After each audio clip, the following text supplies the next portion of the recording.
اجل ان سے مل کہ یہ سادہ دل نہ اہل صلات اور نہ اہل شراب.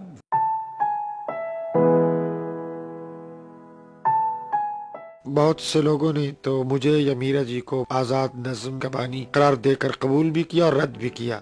راشد صاحب نے یہ کام کیا کہ آزاد نظم کو مقبولیت مہیا کی. راشد صاحب کی نظموں میں آپ کو مختلف تکنیکیں نظر آئیں گی، حتیٰ کہ ایک نظم میں 2 بحریں بھی استعمال کر دی ہیں انہوں نے. لیکن بنیادی طور پر آزاد نظم کی جو رن آن لائن والی تکنیک ہے کہ ایک تواتر اس میں موجود رہے تاکہ اس کا آہنگ جو ہے وہ ختم نہ ہو، تو وہ تکنیک زیادہ پاپولر تھی، اور وہ میرا جی کے ہاں بھی تھی، اور وہ راشد صاحب کے ہاں بھی تھی، اور وہ تصدق حسین خالد کے ہاں بھی تھی. اور پھر بعد میں جن لوگوں نے ان سے متاثر ہو کر نظمیں لکھیں، جیسے نئی شاعری کی تحریک ہے.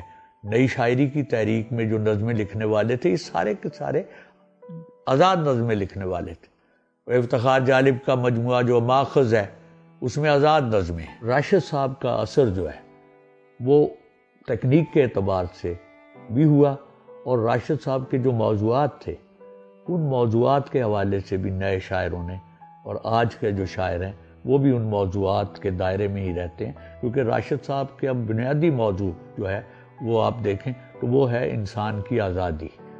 وہ چاہتے ہیں کہ انسان جو ہے جو غلامی کی زندگی، غلامی کی زنجیروں کو توڑے، چاہے وہ افریقہ کا انسان ہو چاہے ایشیا کا انسان ہو. تو اس پہ ان کی نظمیں ہیں، اے عشق ازل گیر و ابد تاب میرے بھی ہیں کچھ خواب.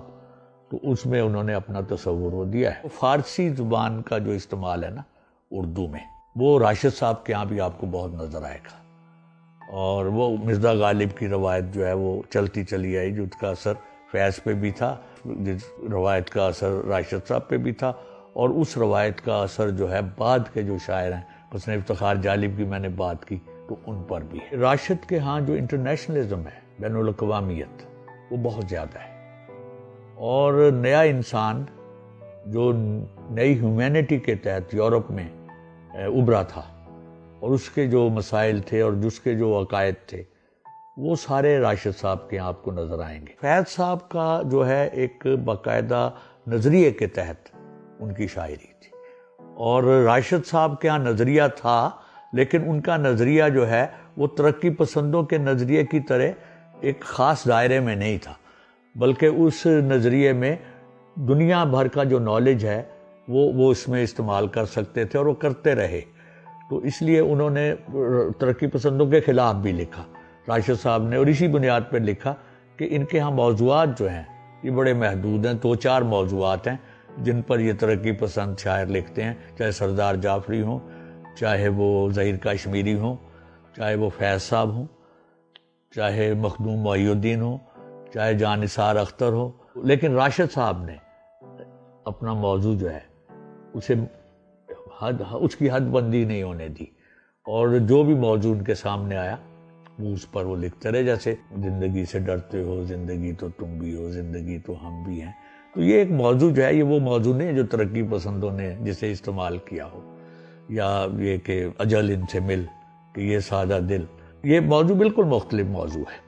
اور اس کے علاوہ جو 4 طویل نظمیں ہیں حسن کوزہ گر کے حوالے سے، وہ میں سمجھتا ہوں راشد صاحب کے تصورات کو لیے ہوئے، اور اس میں انہوں نے ایک تصور کیا کہ انسان کو ایسے کام کرنے چاہیے کہ جو رہتی دنیا تک یاد رہیں.